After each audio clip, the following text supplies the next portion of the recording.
चलो बच्चा लोग, वेरी वेरी गुड मॉर्निंग बेटा।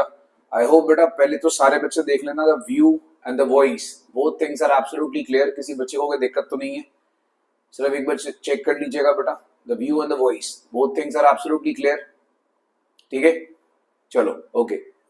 एंड भाई क्लास पूरी लगाना, बिकॉज जो सबसे अच्छी इंपॉर्टेंट केस स्टडी है वो मैं लास्ट में कराऊंगा। क्योंकि बहुत सारे टपोरी लोग क्या करते हैं, स्टार्टिंग करते हैं क्लास के अंदर और बाद में वहां पर क्लास छोड़ के निकल जाते हैं बीच में से। तो भाई इसके लिए मैंने क्या करा है, जो सबसे अच्छी केस स्टडी है वो लास्ट में कराऊंगा, ठीक है, क्लास के एंड में। अब सुनो, अब जैसे बच्चे ये कुछ केस स्टडी देखो। पहली बात, केस स्टडी बेस्ड प्रॉब्लम्स को जब भी हमने आंसर करना है ना, कुछ दो तीन बातें दिमाग में रखो। Number one, case study based problems को सिर्फ ध्यान से रीड करना होता है। याद रखना, अगर आप ध्यान से रीड कर रहे हो तो आपको कभी भी प्रॉब्लम नहीं आती है। So make sure you are reading that case study problems very very carefully। क्योंकि सीएमए के अंदर होता है क्या बेटा, सिर्फ लैंग्वेज के अंदर घुमाता है वो। सीएमए क्या, अकाउंट्स में भी यही करता है, वो सिर्फ लैंग्वेज में घुमाता है। तो आपको बहुत सारी चीजें ऐसी गिवन होती हैं क्वेश्चन के अंदर जो इरेलीवेंट होती हैं, राइट, मतलब जिसका कोई रेलेवेंस ही नहीं है। तो वो लगता होता है कि खाली रेलेवेंस है, बट एक्चुअली में उसका कोई रेलेवेंस होता ही नहीं है। ये बात दिमाग में रखिएगा। तो उसको अपने को पढ़ पढ़ के डरना नहीं है, घबराना नहीं है, बिकॉज वो बेकार में उसको पढ़ के ना डर सा लगता है, बट एक्चुअली में it does not have any relevance to it. अच्छा, अब जैसे अब स्टार्ट करते हैं हम लोग अपना ये असाइनमेंट। बच्चा मैंने आपको ऐप में डाल दी है, सारे बच्चे इसको चेक कर सकते हो। This assignment is already there in the app. अब ये क्या लिखा है, अर्नब लिमिटेड ने मैन्युफैक्चर करा एक chemical solutions used in paint and adhesive products. अब जो केमिकल सॉल्यूशंस हैं जो वो प्रोड्यूस करते हैं वो अलग अलग प्रोसेसेस के थ्रू बनाते हैं। तो भाई वो जितने भी केमिकल सॉल्यूशन बना रहे हैं वो सारे डिफरेंट प्रोसेसेस के थ्रू बनाते हैं, और जो कुछ प्रोसेस है वो हैजर्डस नेचर में, हैजर्डस का मतलब हो गया डेंजरस नेचर के हैं। At the end of the last month, one fire accident occurred in the factory. The fire destroyed some of the paper files containing records of the process operations for the month. अब आपको honestly बताता हूं, ये जो पहले के दो paragraph है इसका बेसिकली कोई खास काम ही नहीं है।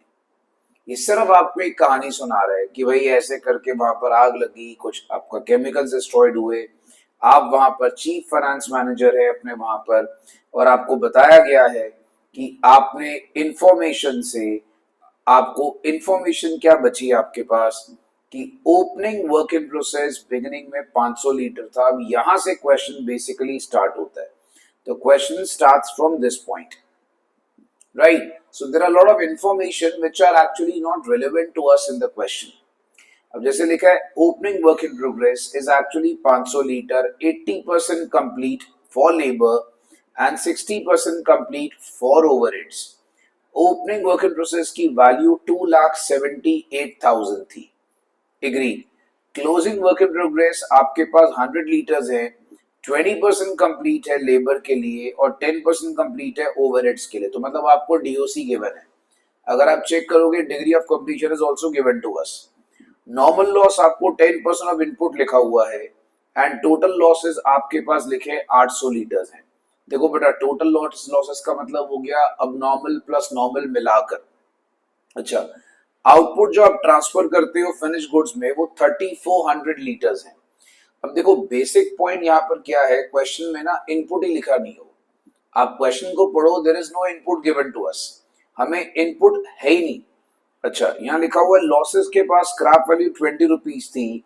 सारा जो रॉ मटेरियल जब आप ऐड करते हो उसमें लिखा है कॉस्ट इज 660। 660 को कैसे उसने डिवाइड करा, 300 मटेरियल का, 200 लेबर का, 160 ओवरहेड्स का। कंपनी फीफो मेथड यूज करती है। अब सारे बच्चों को ये तो समझ में आ जाता है कि question relates to equivalent production, right? क्योंकि हम लोग को ये जितनी भी इंफॉर्मेशन दी होती है डीओसी वगैरह की, this relates to equivalent production. तो सबसे पहले जो फर्स्ट क्वेश्चन है कि हमारे पास रॉ मटेरियल हमने इंट्रोड्यूस कितना करा। द फर्स्ट क्वेश्चन अराइजेस कि रॉ मटेरियल भाई इंट्रोड्यूस कितना करा।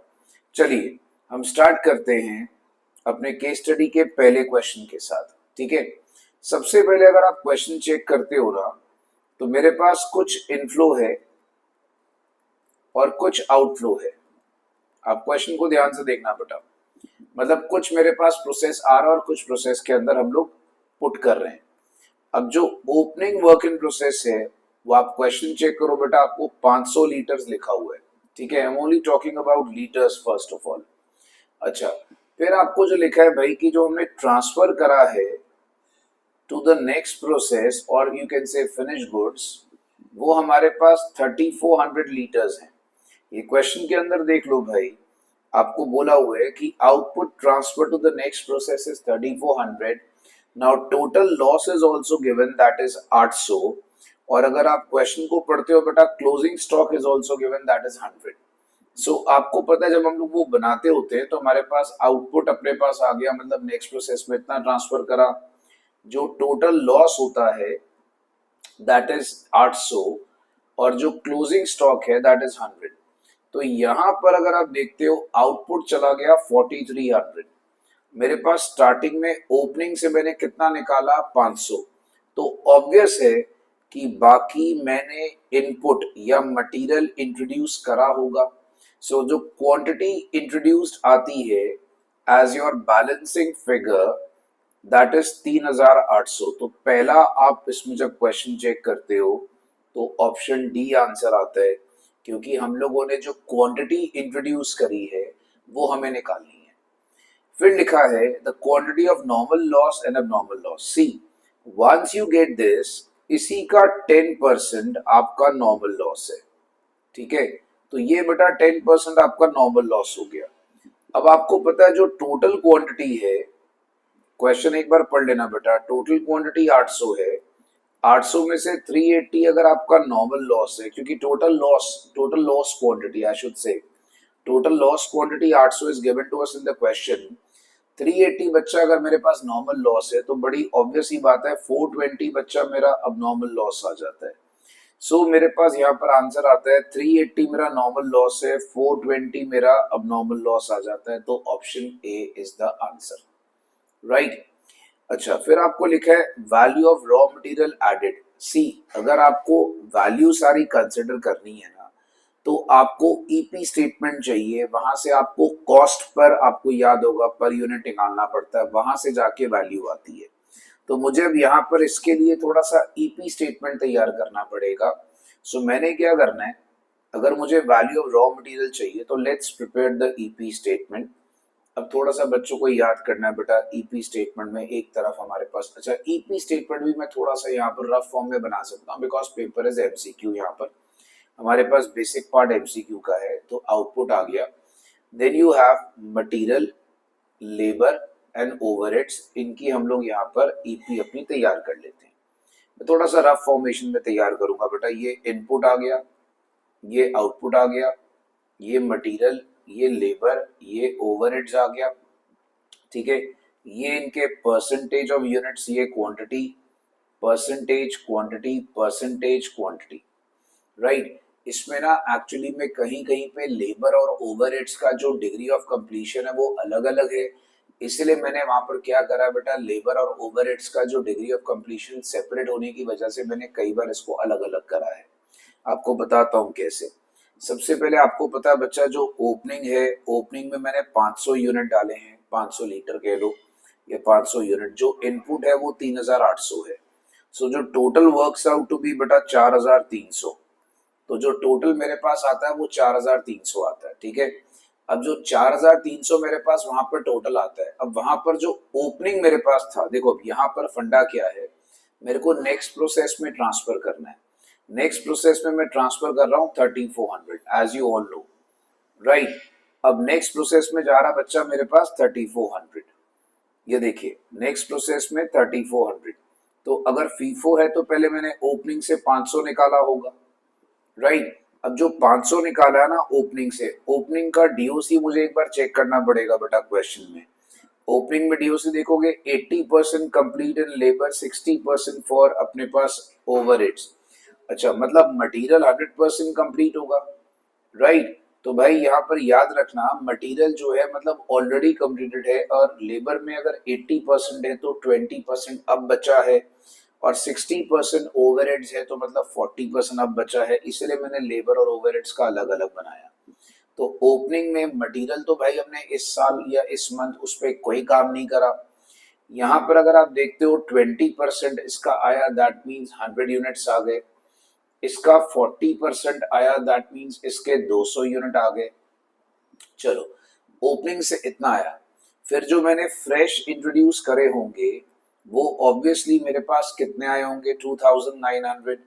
अब बच्चा वो आपके हर जगह 100% कंप्लीट होंगे, राइट। जैसा कि हम लोग एजम्पशन लेते हैं भैया कि हर जगह वो हमारे पास मटेरियल है, लेबर है, ओवरहेड्स है, इन सब में बच्चा ये हमारे पास 2900 जो है पूरा कंप्लीट होगा। अच्छा, फिर हमने अभी ऊपर कैलकुलेट करा नॉर्मल लॉस की क्वांटिटी 380 है। नॉर्मल लॉस का ईपी होता नहीं है as you all no.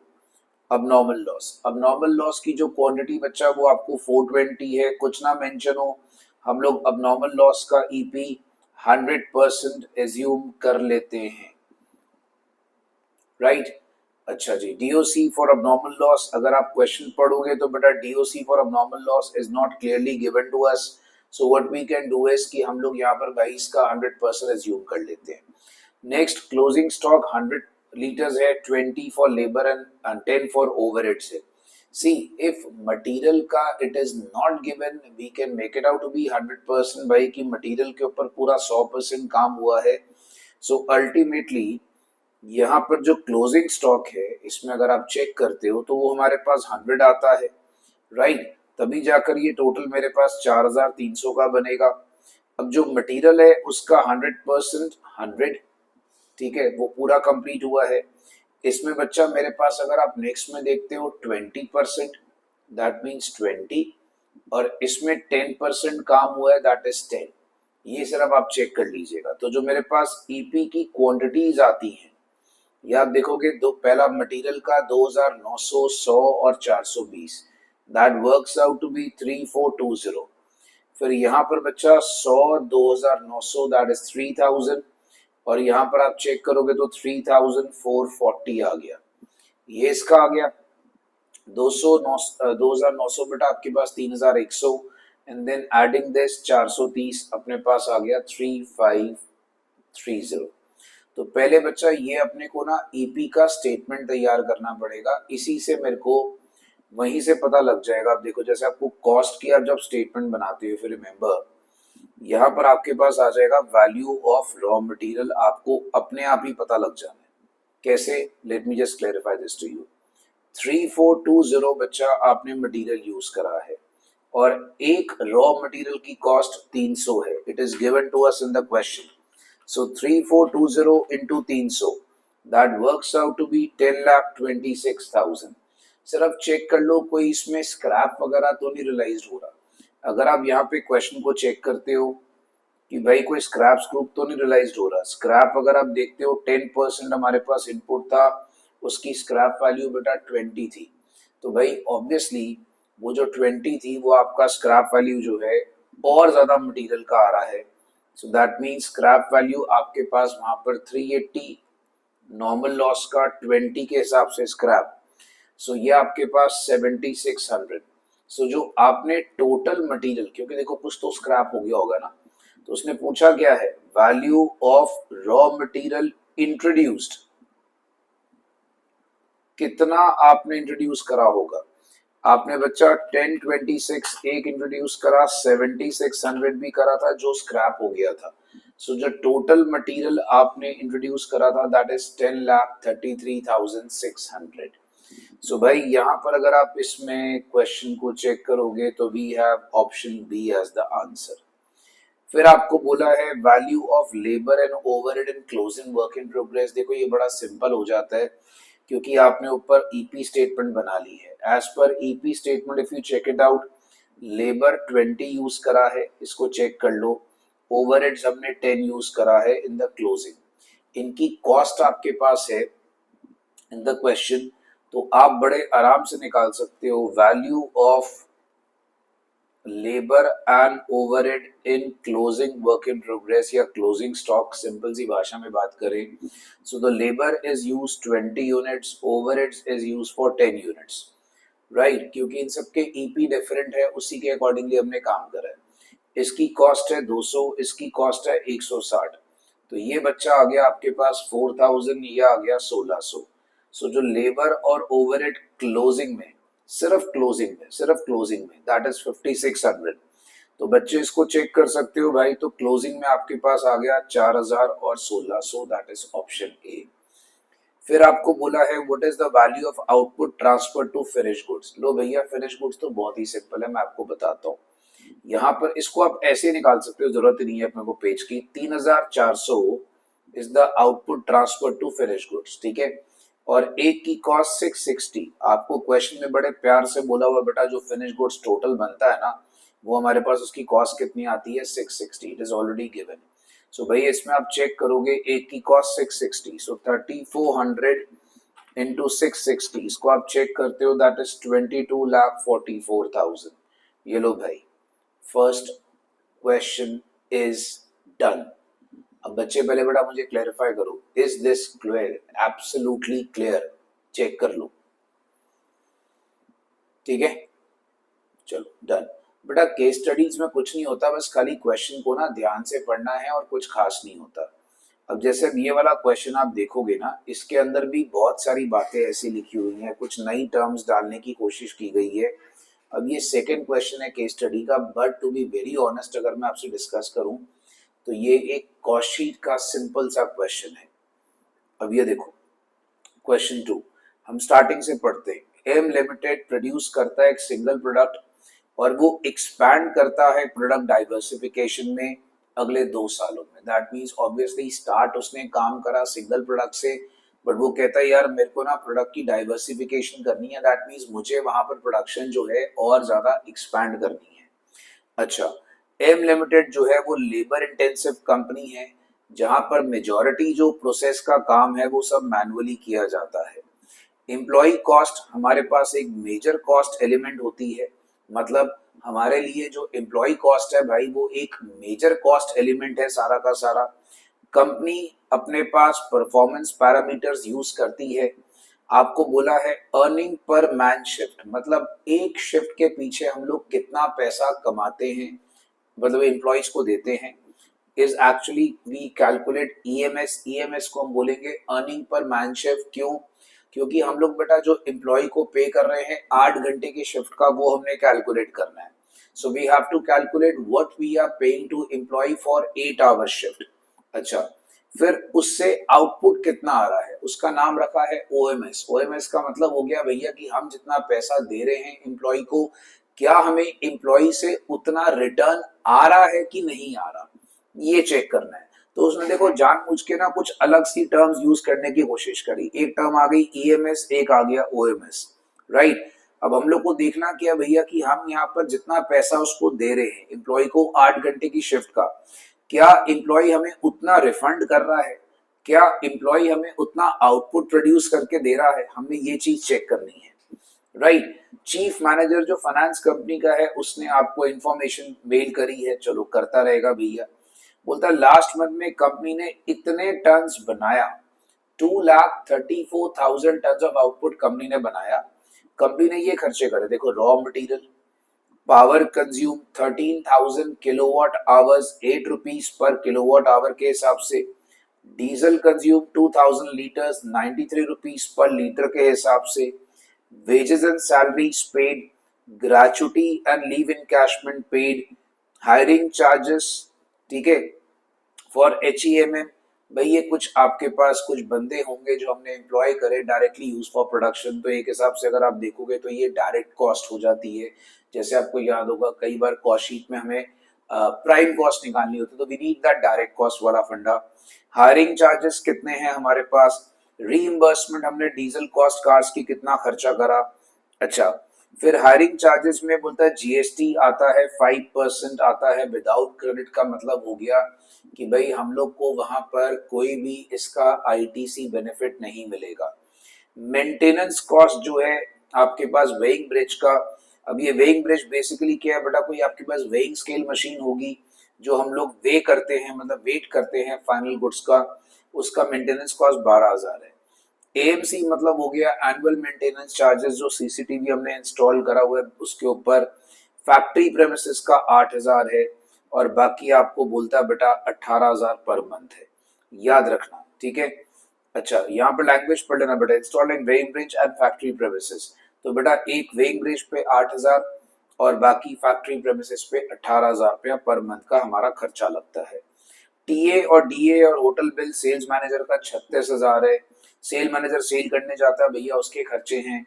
Company ने 1800 एम्प्लॉइज पे पैसा दिया है और उसके पास 26 दिन काम होता है महीने के अंदर। आपको ये सब कैलकुलेट करने को बोला गया है। तो देखो ऐसे क्वेश्चंस के अंदर मैं आपको स्ट्रांगली रेकमेंड क्या करूंगा कि विदाउट वेस्टिंग एनी टाइम ना बाकी सारी बातें बाद में कॉस्ट शीट बना लो। क्योंकि कॉस्ट शीट के क्वेश्चन में क्या होता है, जैसे आपको नीचे लिखा होगा प्राइम कॉस्ट निकालो, फिर आपको बोलेगा टोटल कॉस्ट निकालो, फिर आपको बोलेगा एडमिनिस्ट्रेटिव कॉस्ट निकालो। तो भाई ये जितनी भी कॉस्ट निकलती है ना, ये सब निकलनी कॉस्ट शीट से ही है। तो मैं रेकमेंड क्या करूंगा बेटा, क्वेश्चन सामने रखो और पहले कॉस्ट शीट छोटी सी बना लो, चाहे रफ फॉर्म में बना लो तब भी चलेगा, ठीक है। मतलब ये नहीं कि अपने को प्रॉपर फॉर्मेट चाहिए, बिकॉज एमसीक्यू है तो प्रॉपर फॉर्मेट की जरूरत नहीं पड़ती। हम एक काम करते हैं भाई, हम फटाफट से एक रफ फॉर्म में पहले कॉस्ट शीट तैयार करते हैं, राइट। देखिए ध्यान से, जब मैं कॉस्ट शीट बना रहा हूं बेटा, मुझे सबसे पहले चाहिए मटेरियल्स। अब मटेरियल अगर आप क्वेश्चन में चेक करोगे, आपको 50 लाख रुपए ऑलरेडी गिवन है, चेक कर लो। फिर आपको चाहिए होता है लेबर कॉस्ट। अब लेबर की कॉस्ट के नाम पे उसने वेजेस और सैलरीज लिखा हुआ है। आप वेजेस चेक करोगे 6 करोड़ 40 लाख रुपीज आपको गिवन है। इसमें ग्रेचुटी बच्चा, अगर आप क्वेश्चन को देखते हो बेटा, प्लीज क्वेश्चन थोड़ा अपने सामने रख लेना। ग्रेचुटी आपको 64,20,000 ऑलरेडी गिवन है, राइट। इनको टोटल कर लीजिए, 7,04,20,000 रुपया आपके पास आ गया। अच्छा, फिर आपको पता है बेटा मटेरियल लेबर के अलावा होते हैं डायरेक्ट एक्सपेंसेस। अब जो डायरेक्ट एक्सपेंसेस हैं उसमें अगर आप इसमें देखते हो बेटा, एक हमें पावर कॉस्ट लिखी हुई है। पावर कॉस्ट के बारे में क्या बोला हुआ है, 13,000 किलोवाट पावर है, 8 रुपए का खर्चा एक पावर के हिसाब से भाई, तो मेरे पास आ गया 1,04,000 रुपए, डन। फिर मेरे को डीजल कॉस्ट बोला है, डीजल कॉस्ट भी बच्चा मेरे पास फैक्ट्री के अंदर डायरेक्ट एक्सपेंस हो जाएगा, क्योंकि अगर आप क्वेश्चन को देख रहे हो, आपको लिखा है डीजल कंज्यूम, हम लोग को वो चाहिए होता है पावर जनरेटर को रन करने के लिए। बिकॉज अगर आप पावर जनरेटर को रन करते हो तो डीजल कॉस्ट आपके लिए एक एसेंशियल कॉस्ट हो जाएगी, 2000 लीटर्स 93 रुपीज पर लीटर के हिसाब से। So 2000 litres 93 rupees per litre के हिसाब से, and that works out to be 1,86,000, ये आ गया। फिर जो हम HEMM यूज करते हैं डायरेक्टली फॉर प्रोडक्शन, उसके जो चार्जेस हैं वो 30 लाख रुपीज क्वेश्चन में ऑलरेडी गिवन है। तो जैसे मैंने आपको पहले बताया था बेटा, जो डायरेक्टली यूज फॉर प्रोडक्शन है, दैट मींस वो आपके लिए क्या हो जाएगा, इसको लाइन को पढ़ लीजिएगा, ये खर्चा आपके लिए वहां पर क्या हो जाएगा बच्चा, डायरेक्ट कॉस्ट हो जाएगा। तो प्राइम कॉस्ट ऐसे ही पता लग जाती है। तो अगर आप इसमें नोटिस करोगे, ऊपर अपने पास 50 लाख है, 50 लाख, 7 करोड़ 4,20,000, 1 करोड़ 4 लाख, 1,86,000 एंड 30 लाख। बेटा ये ज्यादा नहीं, 7 करोड़ 87 लाख और 10,000 रुपीज आ जाएगा। 7 करोड़ 87 लाख 10,000 रुपीज आपके पास ही आ जाता है। अब तुम इसी को प्राइम कॉस्ट बोल सकते हो। तो इसके थ्रू अगर आप इसमें चेक करते हो ना, तो मेरा पहला आंसर बड़े आसानी से आ जाता है। ये देखो प्राइम कॉस्ट इनकर्ड कितना आ गया, 7 करोड़ 87 लाख 10,000 रुपीज मेरा पहला आंसर आ गया, राइट। फिर मैं चेक करूंगा मेरे कितने खर्चे। देखो अब यहाँ पर अगर आप क्वेश्चन को देखोगे ना, उसने बोला फैक्ट्री प्रेमिसेस पे मैं ये 18,000 रुपए का खर्चा कर रहा हूँ, that is AMC paid for CCTV installed in factory premises. 8,000 तो बेटा मैंने वेइंग ब्रिज पे रखा है, जो वेइंग ब्रिज का CCTV का उसका मेंटेनेंस है, बट 18,000 रुपया फैक्ट्री प्रेमिसेस का है। तो वो फैक्ट्री के ओवरहेड्स हो गए। अब फैक्ट्री के ओवरहेड्स इसमें डालने जरूरी हैं, क्योंकि फैक्ट्री के ओवरहेड्स डालोगे तो जाकर COP वगैरह आती है, ठीक है। तो फैक्ट्री के ओवरहेड आ गए 18,000 रुपया जो आप AMC पे कर रहे हो, राइट। इसी में जब हम लोग 18,000 रुपया प्लस कर लेते हैं तो that is 7 crore 87 lakh 28,000 rupees मेरे पास आ गया। अब ये बच्चा मेरा COP बन जाता है, राइट। अब इस क्वेश्चन में opening stock, closing stock of finish goods का तो कोई सीन है ही नहीं, तो बेटा सीओपी एंड सीओजीएस आपका सेम बन जाएगा, राइट, क्योंकि क्वेश्चन में आपके पास ओपनिंग स्टॉक क्लोजिंग स्टॉक का तो कोई फंडा है ही नहीं। अच्छा, अब आपके पास आता है बाकी सेलिंग एंड डिस्ट्रीब्यूशन ओवरहेड्स। आप इसमें चेक करो, जो मैं आपके सेलिंग ओवरहेड्स एक एक करके चार्ज करूंगा। आप पहले क्वेश्चन में देखो, आपने गाड़ियां हायर करी है, मैं आपको भी मार्क करवाता हूं बेटा। आपने कार्स को हायर करा, राइट। ये देखिए बेटा, आपके जो खर्चे हैं ना, ये देखिए, आपने गाड़ियां हायर करी है, क्यों? ऑफिशियल पर्पस के लिए, तो ऑफिस एडमिनिस्ट्रेशन सारा कुछ इकट्ठा डाल दिया हमारे पास, वो आ गया 66,000। अच्छा, डीजल कार का आपके पास आ गया 22,000, रीइंबर्समेंट कॉस्ट आ गई। अच्छा, फिर लिखे है गाड़ियां जब करोगे तो इस पे सारा का सारा 5% जीएसटी पड़ेगा। सो कहने का मतलब भाई 66,000 एक हो गया, जो इस गाड़ी का डीजल लगता है उसका 22,000 हो गया, टोटल हो गया भाई 88,000। इस पे पड़ा आपका 5% का जीएसटी, तो जीएसटी आ गया 4400, टोटल आ गया बच्चा 92,400। तो ये एक खर्चा आ गया। यार मैं ना थोड़ा सा भी कोई फॉर्मेट नहीं बना रहा, बिकॉज हम लोग एमसीक्यू कर रहे हैं, तो एक रफ पैटर्न चल रहा है अपना। अच्छा, फिर मेरे को वहां पर कुछ मेंटेनेंस कॉस्ट पे करना पड़ता है वेइंग ब्रिज का। वेइंग ब्रिज को मैं डब्ल्यू बी लिख रहा हूँ, याद रखिएगा। एक 12,000 का मेंटेनेंस कॉस्ट है, एक उसकी सीसीटीवी का खर्चा आता है 8,000 का, तो ये मुझे पे करना पड़ गया एक और। तो बेटा ये भी हमारे पास सेलिंग के लिए इंपॉर्टेंट खर्चा है। सेलिंग एंड डिस्ट्रीब्यूशन को हम लोग को जब भी करना है तो वेट करके करना है। तो बच्चा ये 20,000 का खर्चा भाई साहब मेरे पास एक आ गया। नेक्स्ट अगर आप देखते हो, जो टीएडीए हम पे कर रहे हैं सेल्स मैनेजर को, तो जो सेल्स मैनेजर को हम टीएडीए पे कर रहे हैं दैट इज 36,000।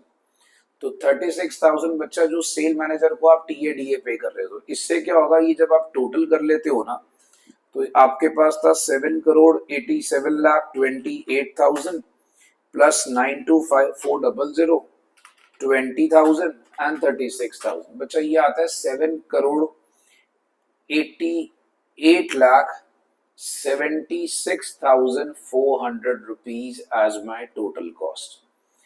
अब ये जो टोटल कॉस्ट है, इतना पोर्शन निकाल लो तो आपको ना काफी हेल्प हो जाएगी। 7,88,76,400 rupees will work out to be your total cost.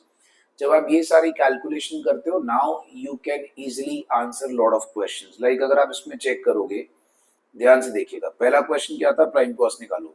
फिर बोला टोटल और पर शिफ्ट ऑफ सीओपी क्या है।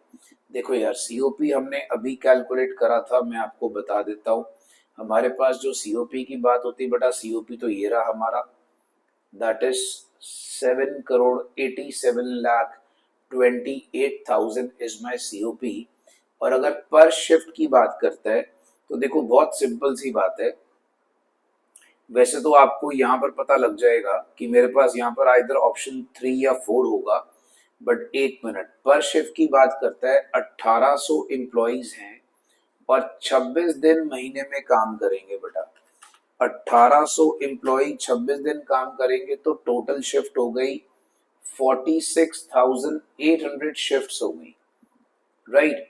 अब 7,87,28,000 को आपको पर शिफ्ट का खर्चा बोला है 46,800 से, 46,800 से डिवाइड कर लीजिए।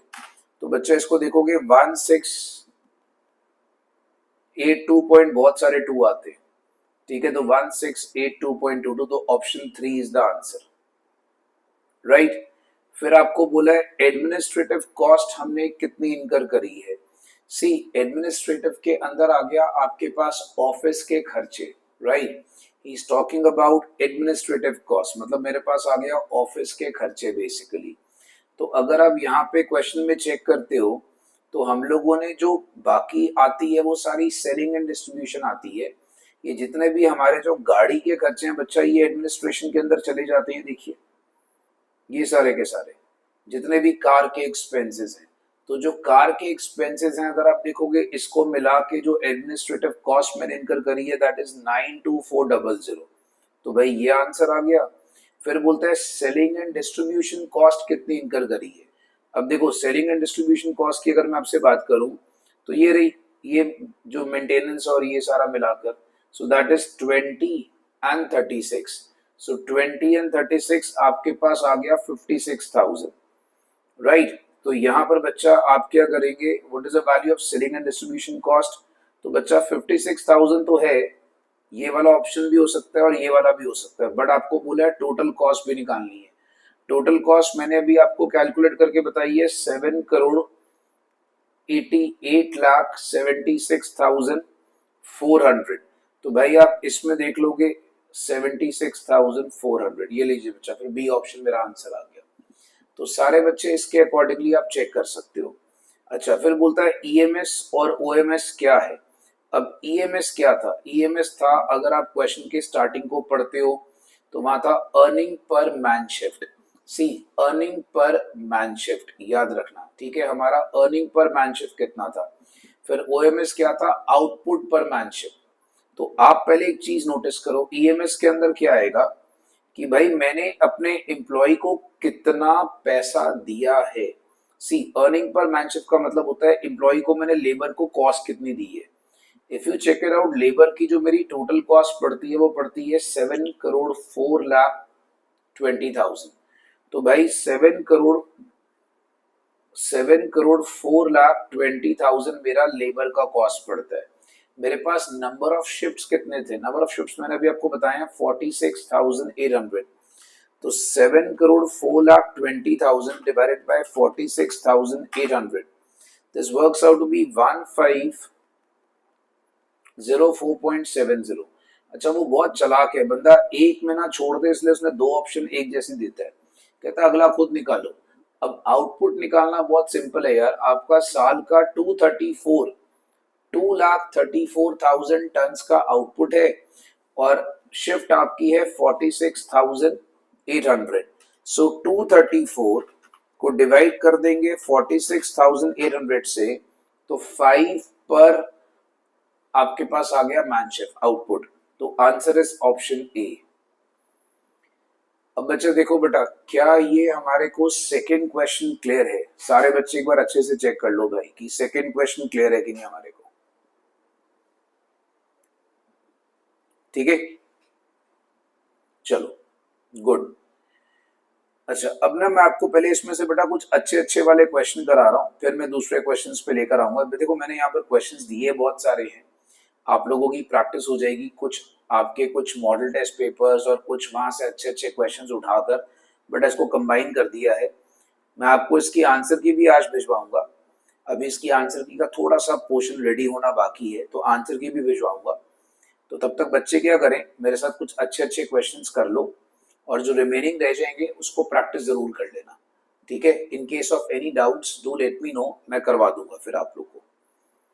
अच्छा, अब जैसे आ गया 8। अब 8 देखना, again it's a very good sum, बहुत ही अच्छा और बड़ा प्यारा सा क्वेश्चन है 8, वहां पर इसको देखेंगे हम लोग। अब जैसे बच्चा यहाँ पर आपको लिखा है, बोर्ड है जे लिमिटेड का, उसको कहता है भैया कि जो एचआर है हमारा जनरल मैनेजर वगैरह, वो कहता है employ attrition rate in the company has increased, now following facts has been presented. तो हम लोग क्या कर रहे हैं कि भाई बार बार कोई एम्प्लॉय आ रहा है जा रहा है, उसको हम लोग एम्प्लॉय कर रहे हैं, नए वर्कर्स को एम्प्लॉय कर रहे हैं, ठीक है। So that's rate has increased. अब ये फैक्ट्स आपको लिखे हुए हैं, लिखा है training period of new recruits is 50,000 hours, मतलब जब हम लोग नए बंदे को अपॉइंट करते हैं तो 50,000 आवर्स लगते हैं, और इस पीरियड में उनकी जो प्रोडक्टिविटी है is around 60% of the experienced workers। आपको क्या क्लियरली बोल रहा है कि जो उनकी प्रोडक्टिविटी आती है बेटा, that is only 60% of the experience workers. Okay, hold on, that means output. और नीचे एक लाइन लिखी है कि time required by an experience worker is 10 hours per unit, that means एक यूनिट को बनाने में एक एक्सपीरियंस वर्कर को 10 आवर्स लगते हैं, ठीक है। तो अगर आप इस क्वेश्चन को इतना पढ़ते हो ना, तो पहले एक चीज आप जज करना सीखो कि भाई जब मैं क्वेश्चन को इतना गो थ्रू कर लेता हूं ये देखिए, what I am trying to say in this question is कि आपको पहले चेक करना है output, that means in units. In units के हिसाब से हम कितनी कैलकुलेशन कर रहे हैं। 50,000 आवर्स आपका टोटल आप काम करते हो, और एक आवर के लिए एक यूनिट जो हम लोग को बनाने में 10 घंटे लगते हैं, ठीक है। दैट मीन्स हम वहां पर 5,000 यूनिट्स प्रोड्यूस कर रहे, वी आर प्रोड्यूसिंग 5,000 यूनिट्स। अच्छा, अब इसमें से जो पॉइंट है 60%, 60% ये नए वाले रिक्रूट्स, जो नए बंदे हैं उन लोग बनाएंगे। दैट मीन्स उनकी प्रोडक्टिविटी है 5,000 का 60%। That means they are going to produce only 3,000 units. अर्थात अर्थात ये हो गया भाई कि 2,000 यूनिट का नए बंदों को अपॉइंट करने के चक्कर में हमें नुकसान हो गया।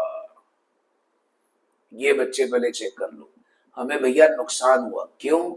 क्योंकि हम लोग जब नए बंदे अपॉइंट करते हैं वो 100% काम नहीं कर पाते, उनको काम सिखाना पड़ता है।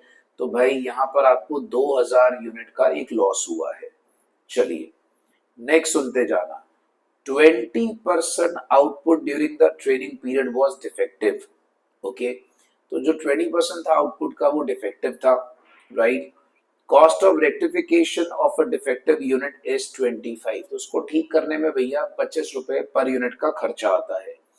Potential productive hours lost, see what is it trying to say भाई कि जो हमारे पोटेंशियल प्रोडक्टिव आवर्स लॉस्ट है due to delay in requirement is 1 lakh hours. अगर आप यहाँ पे नोटिस करते हो 1 लाख आवर्स का नुकसान होता है, ठीक है।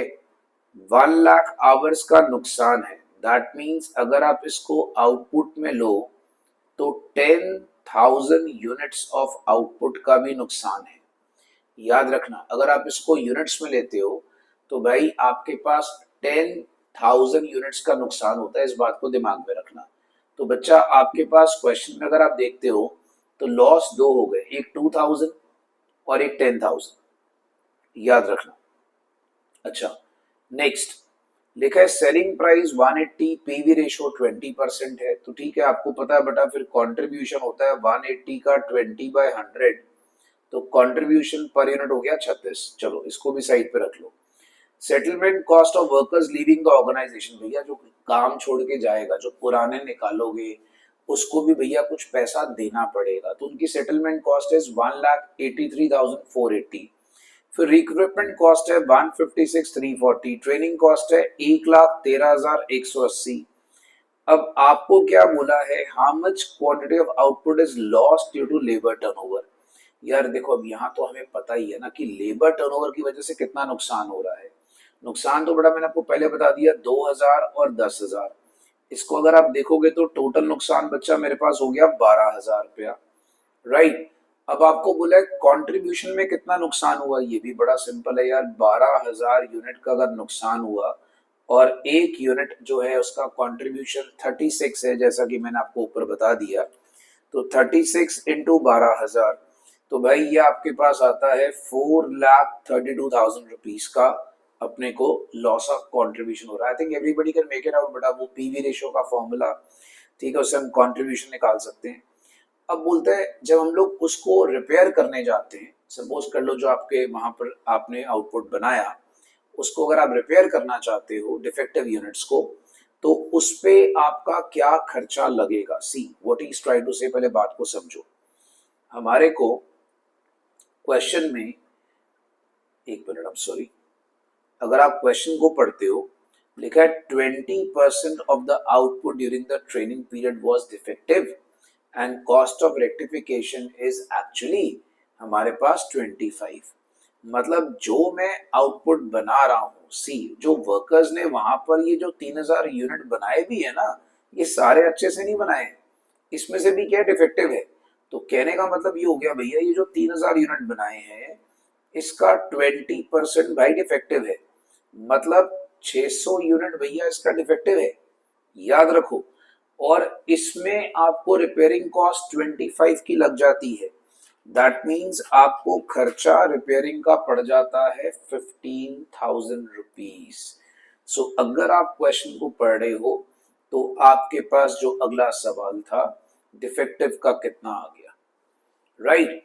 अब आपने लेबर का टर्नओवर करा, तो लेबर का टर्नओवर की वजह से आपको क्या क्या नुकसान हो रहा है, देखो मैं आपको बताता हूँ। एक तो भाई 4,32,000 रुपया आपका कंट्रीब्यूशन का नुकसान हुआ, ठीक है। एक रिपेयर करने में आपका 15,000 का लॉस हो रहा है। इसके अलावा अगर आप क्वेश्चन पढ़ते हो तो यार ये भी तो नुकसान ही है ना। देखो पहले आप वर्कर आएगा जाएगा उसको सेटलमेंट कॉस्ट दोगे, फिर आप उसको रिक्रूटमेंट कॉस्ट करोगे, फिर आप उसको ट्रेन करोगे, तो भाई सब खर्चा ही है ना। तो अगर आप देखते हो बच्चा तो ये खर्चे कितने आ गए, इसका टोटल कर लेते हैं। 1,83,480 प्लस 1,56,340, एक ये भी खर्चा आ गया। फिर 1,13,180, भाई ये भी खर्चा आ गया। तो ये टोटल लॉस हो गया 4,53,000। तो बेटा ये 453 भी मैं इसमें ऐड कर दूंगा, इसके अलावा मेरा ये नुकसान हुआ। तो 453 प्लस 15,000 प्लस 432, ये टोटल बच्चा खर्चे का नुकसान मेरा हो गया 9 लाख रुपीज। ये लो बच्चा मार्क करो, ठीक है। फिर आपको देखो बोला है कि कितना आउटपुट न्यू वर्कर्स के कारण नुकसान होता है, इनएक्सपीरियंस के कारण। वो मैंने स्टार्टिंग में ही बता दिया आपको, 2,000 यूनिट्स का नुकसान होता है। स्टार्टिंग में ही बेटा इस बात को हम डिस्कस कर चुके हुए कि आपके वर्कर्स के वजह से आपको 2,000 यूनिट्स का नुकसान होता है, राइट। तो बच्चे बेटा पहले मुझे बताओ ये क्लियर है। अगर आप याद करोगे तो ऐसा क्वेश्चन हम लोगों ने ना अपने क्लास के दौरान भी करा हुआ है, loss of profit due to labour turnover, जिसको हम प्रॉफिट फोरगॉन बोलते थे। अगर आप याद करोगे तो इसको हम बोलते होते थे प्रॉफिट फोरगॉन, ठीक है। अब आप लोग एक चीज नोटिस करो, जो बच्चे आप मेरे पास आए थे सर केस स्टडी डिफिकल्ट है, बेटा केस स्टडी सिर्फ ध्यान से पढ़ने वाली चीज होती है। और मैं आपको रेकमेंड क्या करूंगा, आईसीआई बुक में से और जो उसके वहां पर आरटीपी या एमटीपी में से जितने भी केस स्टडीज हैं सारे अच्छे से गो थ्रू कर लो, आपको प्रॉब्लम नहीं आएगी। अब जैसे बेटा एक केस स्टडी मुझे बड़ी अच्छी लगी, जब मैं प्रीवियस ईयर पेपर्स देख रहा था, जो मैंने आपको बोला मैं कराता हूं, ये वाली। This is a very good case study, है ये easy, right, but this a very good case study. तो एक बार इसको समझना है, क्योंकि see it has some good points in it. तो I thought it is better भाई इसको मैं डिस्कस कर दूं एक बार केस स्टडी को। देखो यहां पर उसने क्या करा है, मिस्टर विकास एक टॉय इंपोर्टर है। वो कहता है यार मैं ना यहाँ पर इंपॉर्टेंस समझता हूं कि अपने को जो मैन्युफैक्चर करना है इंडिया में, made in India, Modi ji का नारा मेड इन इंडिया करेंगे भाई। बोलता है हम लोग नई गवर्नमेंट पॉलिसीज के साथ चलेंगे जो हमें मोटिवेट करता है कि भाई चलो हम लोग इंडिया में और बनाएंगे। कस्टम डिपार्टमेंट के हिसाब से कोई भी इंपोर्ट जो आप मेड इन इंडिया के फॉर्म में बनाते हो उस पे आपको 80% का रिफंड मिलेगा। वाह जी वाह। मतलब वो क्या कहना चाहते हैं कि भैया अगर आप भारत में प्रोडक्शन करोगे ना, तो कुछ भी अगर आप इंपोर्ट करते हो उसके रिलेटेड, सपोज आप कोई रॉ मटेरियल इंपोर्ट करते हो, तो you will get 80% refund. Very good, मतलब 20% नहीं होगा, 80% तो रिफंड होगा ही होगा। विकास कहता है एक काम करते हैं, हम खिलौने चाइना से नहीं मंगवाएंगे, हम रॉ मटेरियल श्रीलंका से मंगवाते हैं। ठीक है, गवर्नमेंट की पॉलिसी है कि भैया चाइना से थोड़ा डिस्करेज कर रहे हैं, हम लोग क्या करने जा रहे हैं, हम लोग श्रीलंका से मंगवाते हैं। और गवर्नमेंट ऑफ इंडिया जो है वो श्रीलंकन गवर्नमेंट के साथ कहते हैं कि कोई भी श्रीलंका से अगर इंपोर्ट होगा उसको भी टैक्स का बेनिफिट मिलेगा। ठीक है, विकास ने क्या करा, एक मटेरियल है बेटा हमारे पास, आप कह सकते हो भैया अपने पास एक जिंडा और एक है जेंगा, राइट। आप एक्स और जेड नाम दे सकते हो इसको पढ़ने के लिए। अभी उन्होंने जानबूझ के अजीबोगरीब नाम यूज करे हैं। बट आपको इसमें टेंशन नहीं लेना, आप एक्स और जेड ले लीजिए। डिटेल्स आपको लिखा है श्रीलंकन रुपीज में एसएलआर की मटेरियल बेटा 12,000 यूनिट 125 एसएलआर के हिसाब से 15 लाख, 8,000 यूनिट 225 एसएलआर के हिसाब से 18 लाख। ये फैक्ट्री कॉस्ट दिया हुआ है, ये कंटेनर कॉस्ट लिखा है, फ्रेट लिखा है भाई आपके पास, ठीक है। आपको सारा खर्चा लिखा हुआ बेटा फ्रेट का कि भाई हमारे पास फ्रेट का खर्चा इतना रहेगा, सारा का सारा इंफॉर्मेशन है। अच्छा, फ्री ऑन बोर्ड एफओबी आपके पास सारा इतना 35,50,000। ओशन फ्रेट आपको $2 लाख में है 1 मिनट। इतनी डिटेल एसएलआर के अंदर है। उसके नीचे जो अलग से फ्रेट पड़ रहा है वो आपके पास डॉलर्स में है, इसको याद रखिएगा, ठीक है। श्रेया जी सोना नहीं, इंश्योरेंस हमारे पास बच्चा $1,500 है, इसको भी चेक कर लीजिएगा। $1,500 का मेरे पास अल्टीमेटली इंश्योरेंस दिया हुआ है। फिर जब मेरे को कहते हैं जब शिपमेंट इंडिया पहुंच जाएगा, फोकस करना, जब शिपमेंट इंडिया पहुंच जाएगा उसको हम लोग चेन्नई एयरपोर्ट पे अनलोड करेंगे। फिर कहता है विकास रिक्वेस्ट करता है गुड्स को कस्टम पोर्ट वेयर हाउस में रखेगा। विकास के पास थोड़ा सा कैश क्रंच है, वो कहता है मैं कस्टम ड्यूटी नहीं पे कर पा रहा, तो उसने एक बिल ऑफ एक्सचेंज जो है उसने वहां पर फाइल नहीं करा। कस्टम अथॉरिटी बोलती है तुमने कस्टम ड्यूटी को लेट पे करा तो हम तुमसे पेनल्टी लगाएंगे इंडियन रुपीज में 15,000 की। मतलब तुमने क्या करा, तुमने कस्टम ड्यूटी लेट पे करी है तो हम एक काम करते हैं, चलो 15,000 की तुम्हें पेनल्टी लगा देते हैं।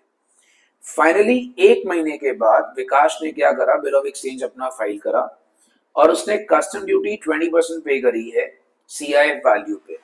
अब बच्चा बोलेगा सर सीआईएफ वैल्यू बेटा घबराओ, नीचे उसने वो भी लिखा हुआ है, that is cost insurance freight included, ठीक है। FOB free on board CIF cost insurance freight included, उस वैल्यू पे IGST applicable 18% on the combined value of CIF and custom duty.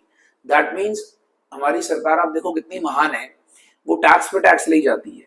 Custom duty आप पे कर रहे हो उसके ऊपर मिलाकर, टोटल मिलाकर उसके ऊपर आईजीएसटी अपने को 18% पे करना है।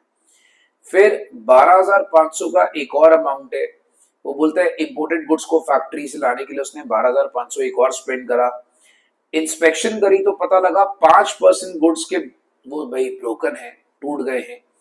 और ये जो मैनेजमेंट के साथ थोड़ा सा भैया उन्होंने देखा कि यार नॉर्मली हमारा 8% का नुकसान होता है, बट मैनेजमेंट बड़ा खुश हो रही है कि भैया हमारा नुकसान सिर्फ कितना हुआ 5%। अच्छा, जनरली रेट ऑफ डिफेक्ट कितना है 8%। फिर लिखता है कि भैया एक्सचेंज रेट एक श्रीलंकन रुपीस के हिसाब से अगर हम देखा जाए तो 25 पैसा इज इक्वल टू 1 रुपी, और यहाँ पर 75 रुपी का $1 है। आईजीएसटी के क्रेडिट मिल जाएंगे, चलो मतलब आईजीएसटी कॉस्ट नहीं है हमारे लिए, टेंशन है, उसका क्रेडिट हमें मिल जाएगा। कंटेनर्स हम 38,000 के रिफंड करते हैं, मतलब ये जो कॉस्ट है ना 2 लाख श्रीलंकन रुपीस में, इसको जब वापस करोगे तो बेटा आपको 38,000 इंडियन रुपीस वापस मिल जाएगा। अच्छा, जो इंडियन और श्रीलंकन ब्रोकर्स है उनको कमीशन पे करेंगे फैक्ट्री कॉस्ट पे। इंडियन ब्रोकर्स को चार्ज करना है 6%, जबकि श्रीलंकन ब्रोकर को चार्ज करना है 12%। ओके, मतलब उनके साथ जब आप डील कर रहे हो तो आपको कमीशन भी पे करनी पड़ रही है। और बाकी आपको बस ये 5 क्वेश्चन नीचे आंसर करने हैं। तो पहले बेटा हमने आंसर तो करना है, पहले आप क्वेश्चन को देखोगे ना तो एक बार देख के थोड़ा सा अजीब सा लगता है, यार ये क्वेश्चन है क्या। भाई मैं आपको एक सिंपल सी बात बताता हूँ, ये क्वेश्चन बेसिकली ना एक हिसाब से आपको कॉस्ट शीट का पार्ट है। जैसे हम लोग कॉस्ट शीट में लाइक वहां पर सारे खर्चे खुर्चे टोटल करते हैं, बिल्कुल वैसे ही करना आपने। अब आप एक एक करके पहले समझो उसने पूछा क्या है। उसने पूछा बेटा टोटल कॉस्ट ऑफ शिपमेंट क्या होगा, ठीक है। पहला फंडा टोटल कॉस्ट ऑफ शिपमेंट क्या होगा। देखो मैं आपको एक चीज बताता हूँ, उसने क्वेश्चन में ना फैक्ट्री कॉस्ट तो आपको ऑलरेडी लिखी हुई है 33 लाख, बट ये श्रीलंकन रुपीज में है। मुझे जो भी कन्वर्ट करना है मुझे उसको इंडियन रुपीज में कन्वर्ट करना है। तो फैक्ट्री कॉस्ट अगर आप इसमें चेक करते हो 33 लाख एसएलआर में लिखा हुआ है, इसको मुझे मल्टीप्लाई करना पड़ेगा 0.25 के साथ, ताकि मैं इसको श्रीलंकन रुपीज से इंडियन रुपीज में कन्वर्ट कर लूं। तो फैक्ट्री कॉस्ट इज 825, इसको संभाल के रखना, ये काम आएगी। क्योंकि आगे कुछ कैलकुलेशंस इसी के ऊपर है। ठीक है, ये मेरे पास आ गई फैक्ट्री कॉस्ट। फिर उसने क्या बोला है कि इसके अंदर मैं कुछ फ्रेट के खर्चे करूंगा। अब जो फ्रेट के खर्चे हैं वो 50,000 श्रीलंकन रुपीज है, उसको मैं 25 पैसा से मल्टीप्लाई कर दूंगा। तो बेटा ये सारा कॉस्ट इंडियन रुपीज में आ रहा है, so that will be 12,500। Done हो गया। तो इसको हम कहते हैं free on board. Free on board मतलब फ्रेट तक भैया आपका सारा खर्चा हम बेयर करेंगे, दैट इज 8,37,500।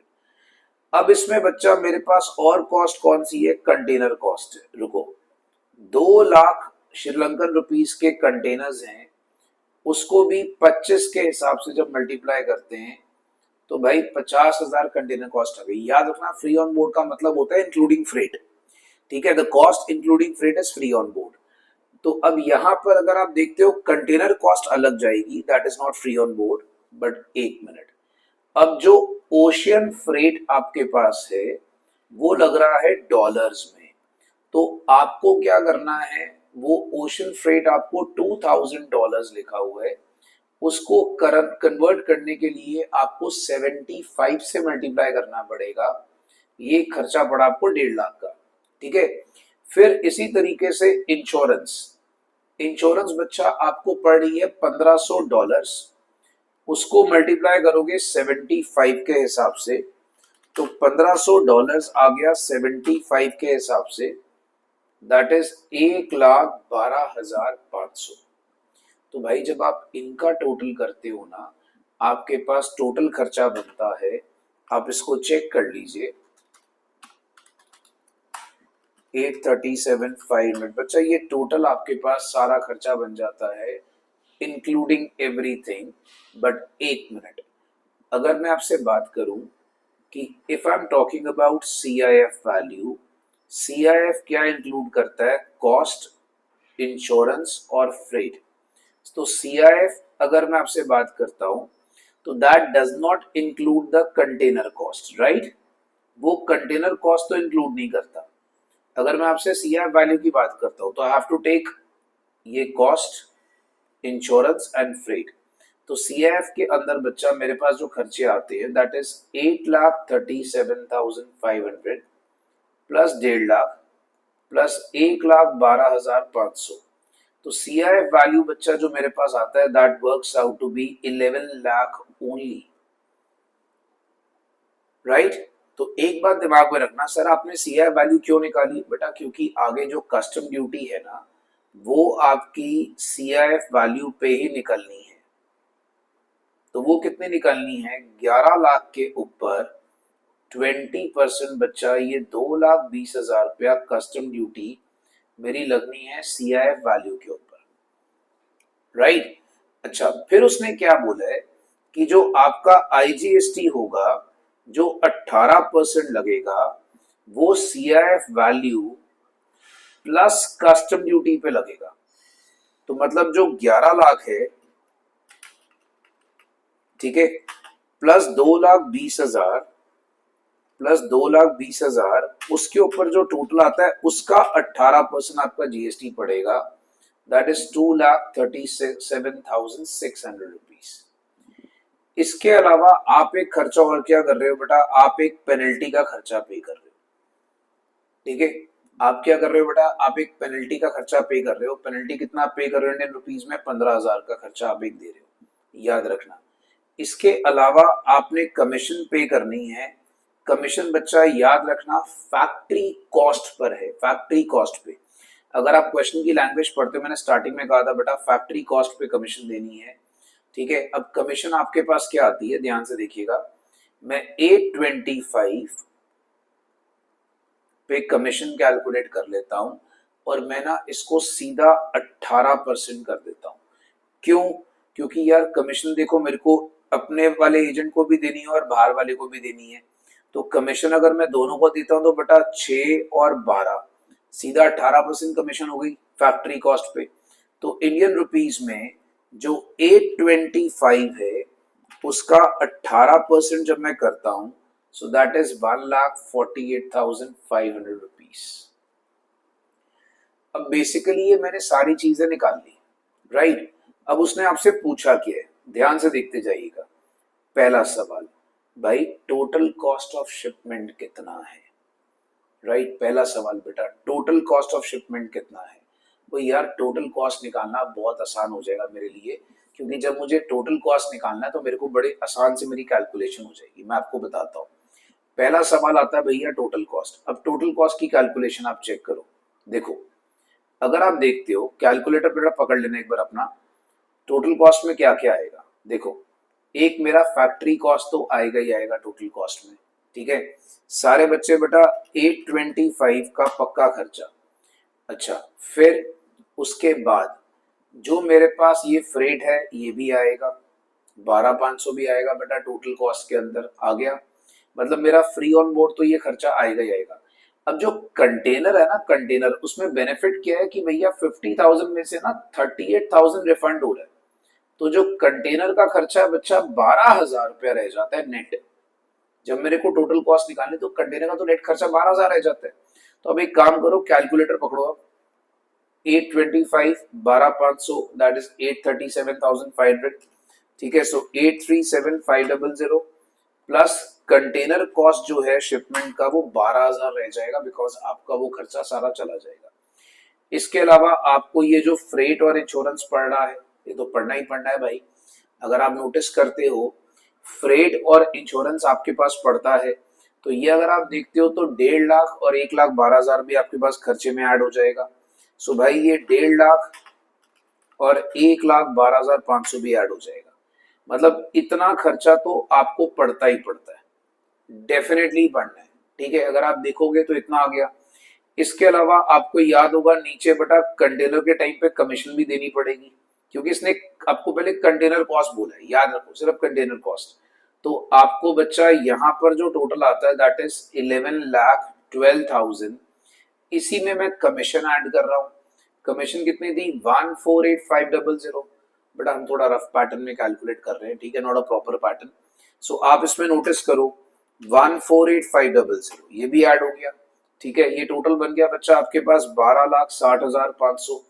इसके अलावा जो कस्टम ड्यूटी है, याद रखो 80% सरकार वापस कर देगी, बट 20% तो आपको पड़ेगा ही ना इसका।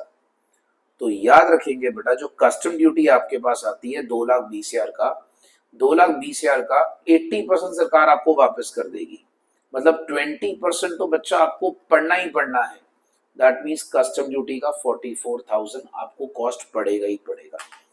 तो आप जब कंटेनर की कॉस्ट चेक करते हो, ये सारा कुछ करने के बाद 13,04,500 रुपए का कंटेनर का कॉस्ट आ जाएगा।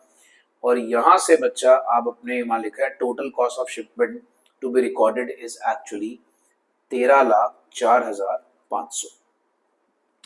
तो बच्चे पहले मुझे बताइए, जो मैंने सारे पहले कॉस्ट निकाल ली अलग अलग, बाद में उसमें से बेटा मैंने सारा कैलकुलेशन करके देखा कि मेरा कंटेनर का कॉस्ट कितना आएगा। पहले बेटा मुझे इतना क्वेश्चन बताओ कि क्या तुम लोगों को ये कंटेनर कॉस्ट क्लियर हो गया, मैंने कैसे कैलकुलेट करा है, ठीक है। हाँ जी, ये लो बेटा वर्किंग नोट, आराम से देखो मैंने क्या क्या चीजें ऐड करी है, आपको समझ में आ रहा है। अच्छा, अभी सवाल आपके मन में आएगा सर आपने आईजीएसटी नहीं लिया, बेटा वो उसका क्रेडिट मिल जाना इसलिए नहीं लिया, क्योंकि आईजीएसटी रिफंड हो जाना सारा का सारा।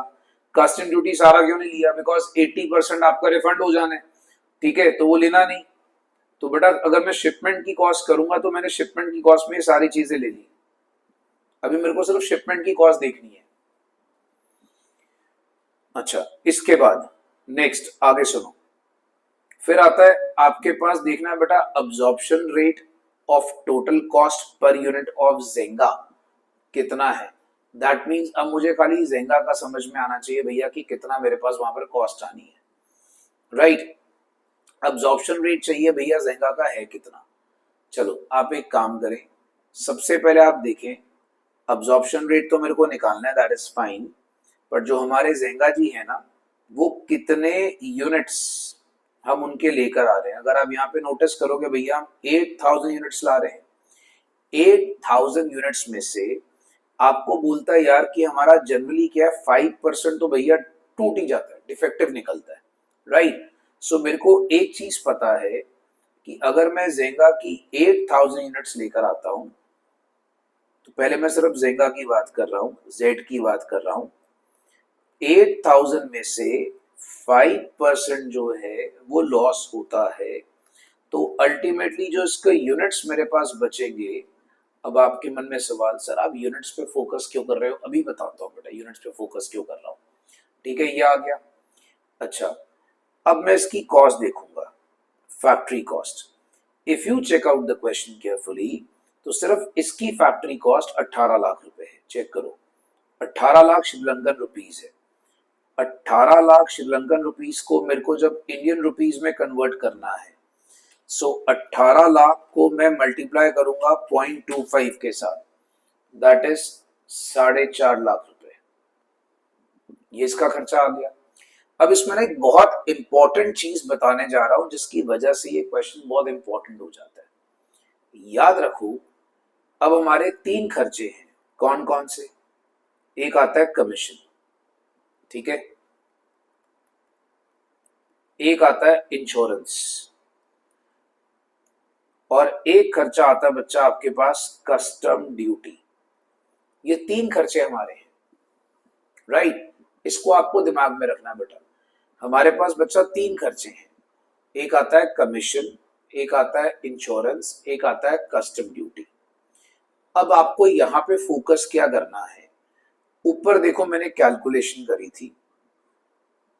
जब मैंने सारा कैलकुलेशन करा बच्चा, यहां पर अगर आप देखते हो कि मेरे को कुछ कमीशन श्रीलंकन वैल्यू में पे करनी होती है, और कुछ कमीशन बच्चा मेरे को पे करनी होती है वहां पर अपने को उसके अंदर अपना क्या कहते हैं, इंडियन करेंसी में, ठीक है। और मेरे को लाइक वहां पर ये जो कॉस्ट होती है सारी की सारी, याद रखेंगे जो कॉस्ट होती है, एक होता है कमीशन, इंश्योरेंस और custom duty, right.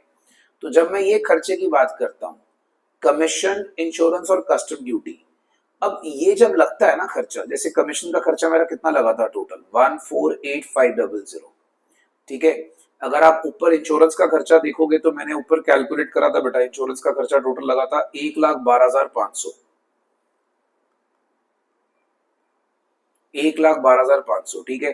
Custom duty आपको पता मुझे 44,000 ही भरनी है नेट। 44,000 बच्चा मैंने आपको यहाँ पे बता दिया था कि कस्टम ड्यूटी मुझे नेट कितनी पड़नी, 44 ओनली। तो अब ये जो आपके पास आता है ना भाई, ये खर्चा हमेशा होता है वैल्यू बेस्ड। इसके बारे में याद रखना, ये खर्चा हमेशा होता है वैल्यू बेस्ड, ठीक है। फिर आपके पास और खर्चे होते हैं, जैसे मान लो जो बाकी आपके सारे खर्चे होंगे, जैसे अब दूसरे खर्चे ले लीजिए। जैसे अगर आप यहाँ पे नोटिस करते हो भाई, मेरे दूसरे खर्चे कौन से आ रहे हैं, जैसे मान लो बेटा कोई फ्रेट हो जाए, या जो आपके दूसरे खर्चे आ रहे हैं, जैसे फॉर एग्जांपल बेटा ओशन फ्रेट हो जाए, आपके पास फ्रेट का खर्चा है, ओशन फ्रेट का खर्चा है। ये सब जो खर्चे होते हैं ना बच्चा, याद रखना ये सारे क्वांटिटी बेस्ड होते हैं, ठीक है। तो ये बातें थोड़ी दिमाग में रखना। तो if you just check out the question very carefully, we have two kinds of expenses, one which is based on quantity and one which is based on value, right। तो मेरे को पहले हमने देखना है कि ये जो खर्चे मेरे आए हैं, ये वाले सारे के सारे, ये 3 खर्चे, इन 3 खर्चों का पहले मैं टोटल करता हूं। तो बेटा 148500, 1,12,500 और 44,000, भाई ये जो खर्चा बनता है टोटल बनता है 3,05,000 रुपया। अब इसको ना मेरे को Z और X में on the basis of value proportionate करना पड़ेगा, वैल्यू। अब वैल्यू की जब मैं बात करता हूं Z और X के अंदर, ठीक है। अब जब Z और X की वैल्यू चेक करोगे बेटा, वैल्यू है 15 और 18, तो 15 और 18 का रेशो लोगे, 15-18 का रेशो लोगे बेटा, रेशो आएगा 5:6। सो दैट मीन्स मैंने इसको प्रोपोर्शनेट करना है वैल्यू बेसिस पे, क्योंकि अगर आपको दिमाग थोड़ा सा रखना है बेटा कि कमीशन, इंश्योरेंस और कस्टम ड्यूटी जनरली वैल्यू पे पड़ता है, ठीक है, वैल्यू पे, वो क्वांटिटी बेस्ड नहीं होता।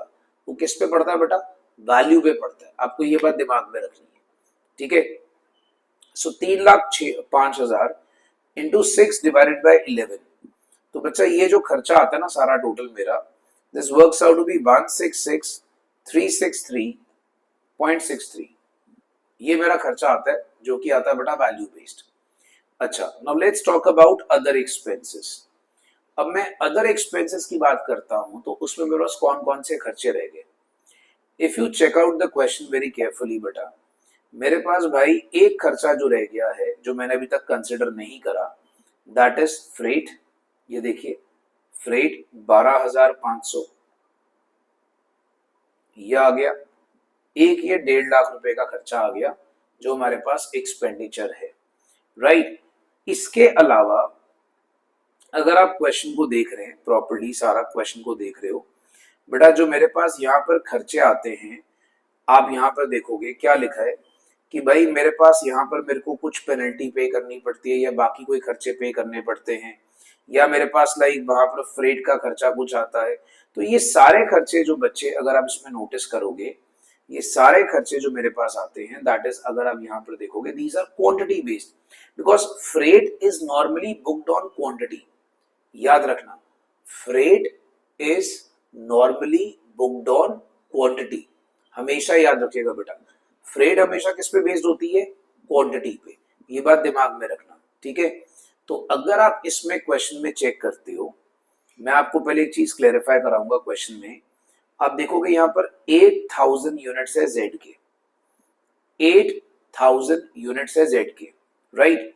और आपको क्वेश्चन में लिखा हुआ है कि भाई जब मैं यहाँ पर क्वेश्चन अपना कर रहा होता हूं तो यहाँ पर आप देखोगे 8,000 यूनिट्स है जेड के और एक्स के है 12,000 यूनिट्स है।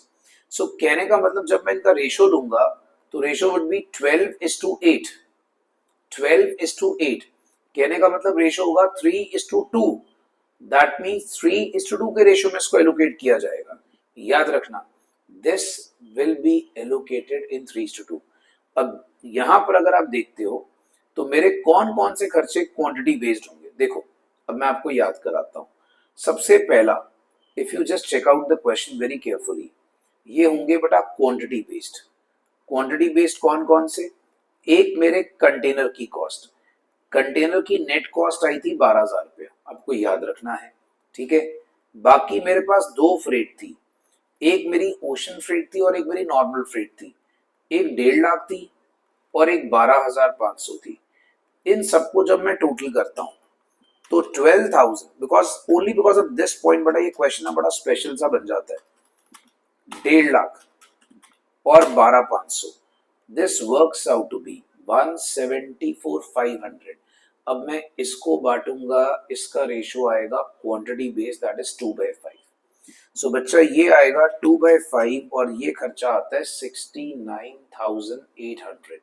तो ये एलोकेशन करनी पड़ेगी मेरे को। अब मुझे ये पता लग जाएगा कि ये मेरे जेड के खर्चे हैं, ये मेरे जेड के खर्चे हैं। तो जब मैं इसको टोटल करता हूं तो भाई ये आता है 6,86,163 रुपीज।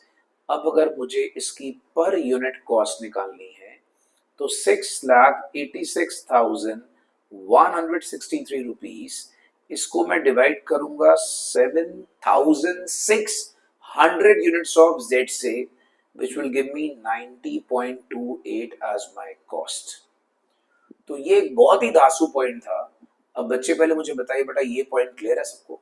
मैंने कौन से खर्चे क्वांटिटी बेस्ड लिए हैं, कौन से खर्चे वैल्यू बेस्ड लिए हैं? बिकॉज आई थिंक इतना बच्चों को शायद पता होना चाहिए कि all duties and insurance are basically charged on the basis of value. Container cost, freight charges are charged on the basis of quantity. आप लोगों ने शायद बचपन में बीकॉम में वॉयज अकाउंट्स करा होगा। अगर आपने वॉयज अकाउंट्स करा हो बेटा सेमेस्टर 1 में,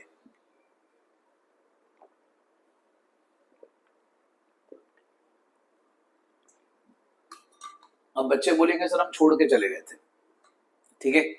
तो भाई उसमें भी ये चीज सिखाई जाती है कि फ्रेट अगर कुछ ना मेंशन हो तो वो यूनिट्स पर होता है। बस ये पॉइंट दिमाग में रखना बेटा, it is a very good point तभी मैंने बोला सबसे अच्छा क्वेश्चन आपको बाद में कराऊंगा। ये देखो बेटा 90.28। अब इसी तरीके से मुझे x की भी कैलकुलेशन करनी है। अब आपके लिए क्वेश्चन आसान हो जाएगा। x की calculation will make you easier थोड़ा सा। क्यों, मैं बताता हूं। ये देखो, अब x की जो फैक्ट्री कॉस्ट है वो कितनी आई है, ध्यान से देखिएगा बेटा। 15 लाख है x का टोटल फैक्ट्री कॉस्ट, तो 15 लाख श्रीलंकन रुपीज में है। तो मैंने पहले 15 लाख को 0.25 से मल्टीप्लाई करना है। तो बेटा 15 लाख को जब मैंने 0.25 से मल्टीप्लाई करा, दैट इज 3,75,000। ठीक है, अब मैंने यहां पर यही करना है, पहले वैल्यू बेस वाले खर्चे, कमीशन, ठीक है, इंश्योरेंस एंड कस्टम ड्यूटी। अब आपको याद होगा बेटा, कमीशन, इंश्योरेंस, कस्टम ड्यूटी का टोटल ऊपर आया था 3,05,000। अब इसको मैं करूंगा 5/11, 5/11, राइट, वैल्यू बेस्ड। तो 3,05,000 को जब मैं 5/11 कर लेता हूं, तो ये आप देखोगे दिस विल बी 138,636.3। ये आ गया। फिर बेटा मैं क्वांटिटी बेस करूंगा। क्वांटिटी बेस वालों का ऊपर टोटल आया था 174500। तो 174500 का अब मैं करूंगा 3/5। ठीक है, तो ये आ जाता है 1,04,700। अब मैंने इसका कर देना है टोटल। टोटल कॉस्ट है 6,18,336.36। अब जब इसकी क्वांटिटी की बात की जाती है, इसके नंबर ऑफ यूनिट्स की बात की जाती है, तो यहां पर अगर आप देखते हो भाई, तो इसके 12,000 थे। तो 12,000 यूनिट थे, 12,000 में 5% का मेरा नुकसान है, तो नुकसान के बाद 11,400 यूनिट्स बन जाएंगे। और अब आप इसको डिवाइड कर लोगे 618,336, इट इज 618,336.36 को आपने 11,400 से डिवाइड कर लेना है, right, and this will come out to be 54.24 as cost per unit of x.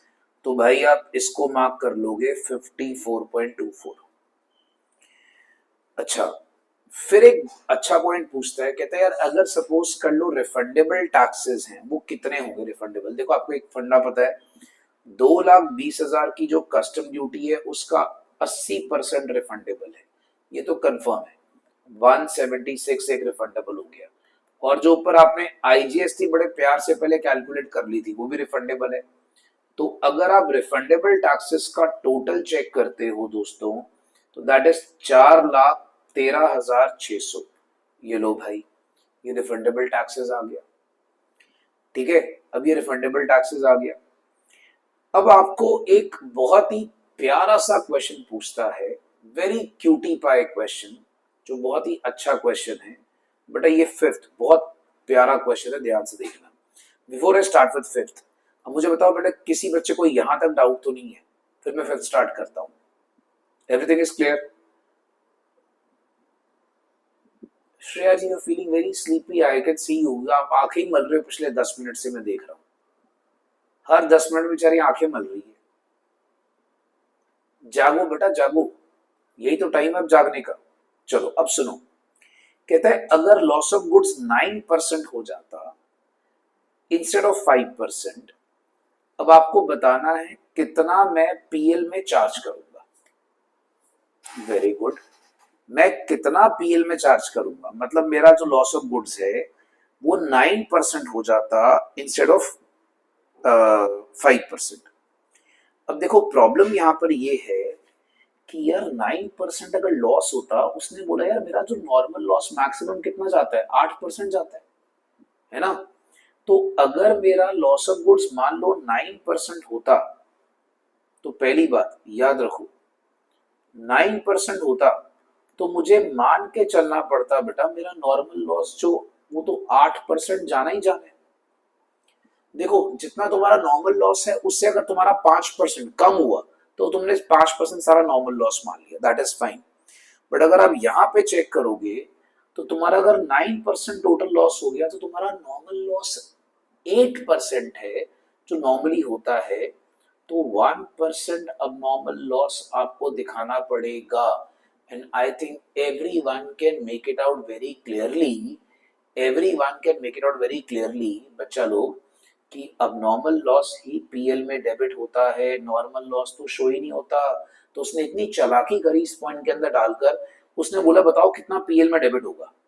Question को पढ़ो, कितना पीएल में डेबिट होगा। भैया पीएल में डेबिट तो अब नॉर्मल लॉस ही होता है। तो बड़ी प्यारी गेम खेल दिया वो कि भैया पीएल में डेबिट कितना होता है, तो पीएल में डेबिट तो अब नॉर्मल लॉस ही होता है। तो बच्चों मुझे क्या करना है यहाँ पर अगर आप देखोगे एक्स और जेड, पहले मैं इसमें चेक करता हूं, आप जरा दो चीजें समझना। देखो अगर मैं इनका नॉर्मल लॉस 8% लूं, जैसा आपको याद होगा इसके थे आई थिंक 12,000 यूनिट, तो इसका नॉर्मल लॉस आ जाएगा 960 यूनिट्स, ये आ गया। और इसके थे आई सपोज 8,000 यूनिट, तो इसका आ जाएगा बच्चा 640 यूनिट्स का नॉर्मल लॉस हो जाएगा। ठीक है, तो अब मैं कहता हूं कि quantity after normal loss, normal loss के बाद की क्वांटिटी, भाई यहां पर आप चेक करोगे तो 11,040 यूनिट हो गए, यहां पे चेक करोगे तो 7360 यूनिट हो गए। सर आप ये क्यों निकाल रहे हो, बताता हूं। अभी मैंने इनकी कॉस्ट निकाली थी ऊपर, आप चेक कर लो।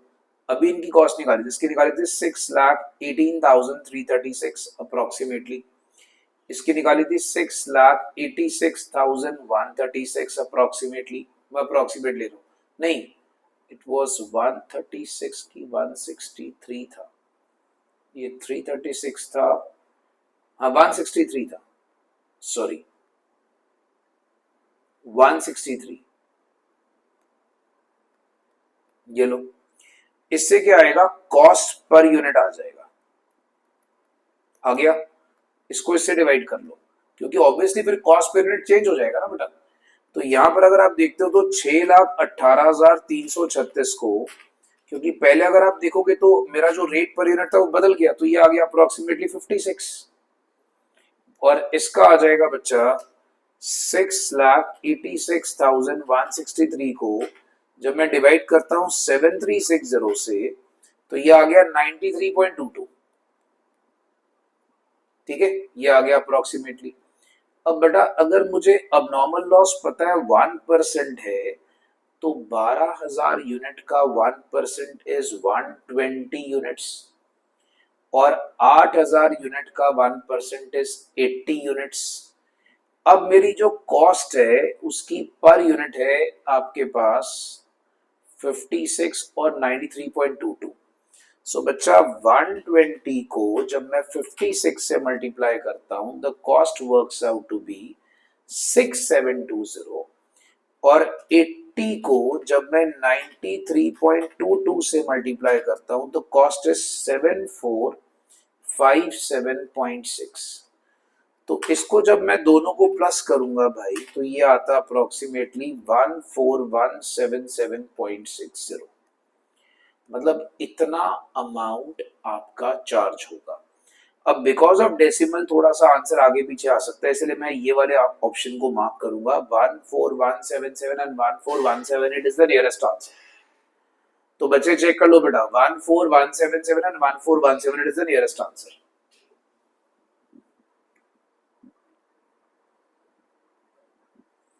सो अबनॉर्मल लॉस आ गया क्वेश्चन में, क्योंकि अगर आप लॉस बढ़ाते हो तो नॉर्मल से ज्यादा चला जाता है, तो वो अबनॉर्मल लॉस का पोर्शन हो जाता है। हाँ जी, अब पहले बड़ा बच्चे मुझे बताएं, क्या ये कहानी क्लियर है सारी? जितने मैंने इंपॉर्टेंट केस स्टडीज थे सारे कराए हैं। अब सुनिए, इसकी जो प्रॉपर आंसर की है वो भी आज 10-11 बजे तक आपको अपलोड करके दूंगा। अभी इसकी आंसर की प्रॉपरली बनाई नहीं है। जो बाकी क्वेश्चंस हैं उनको ट्राई जरूर करिएगा, मैं आपको बता देता हूं। This is a collection of your previous year papers, model test papers, mock test papers, सबके मैंने जो अच्छे अच्छे वाले आपके केस स्टडीज है सारे मैंने इकट्ठे कर दिए एक जगह पे। तो मैं रेकमेंड करूंगा बेटा इसको अच्छे से कर जाना, ठीक है, इसमें पीवाईपी की भी केस स्टडीज कवर हो जाएंगी, एमटीपीस की भी केस स्टडीज कवर हो जाएंगी। फिर भी अगर तुम्हें लगेगा कि सर कोई केस स्टडी कराने वाली है, आप बेझिझक मुझे बताना, मैं करा दूंगा। ठीक है, मेरे हिसाब से ये कराने वाली थी जो मैंने करा दी है। बाकी आपने ट्राई जरूर करनी है बेटा, ट्राई करने के बाद आंसर की देखना। ठीक है, आंसर की भी रेडी होगी आज, क्योंकि ये मैंने अभी आपको कल ही बनाई है, तो आज रेडी होगी। इसकी प्रॉपर बना रहे हैं आंसर की, तब रेडी हो जाएगी, आज send it to you. Done? ठीक है, चलिए बच्चा लोग, आज आप लोग का टेस्ट भी है सीएमए का, तो हम लोग 2 बजे मिलते हैं बेटा। ठीक है, अभी टेस्ट बच्चा बन रहा है, टाइप हो रहा होगा, तो 2 बजे के आसपास ही आइएगा। ठीक है, चलो, all the best, God bless you all the best बच्चा, thank you sir. God bless you बेटा।